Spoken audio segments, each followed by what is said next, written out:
2014 беше доста динамична за Luxoft. Това е годината, в която компанията започна своята дейност в България.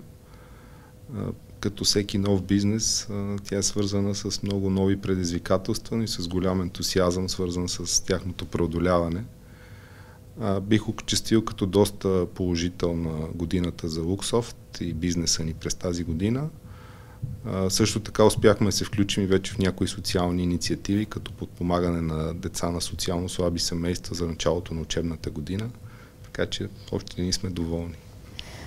Когато влизахте в България, заявката, която тогава ваши колеги от мениджмънта дадоха, че искате да достигнете около 400 служители до края на 2015 година. Колко човека има вече във вашия офис в София?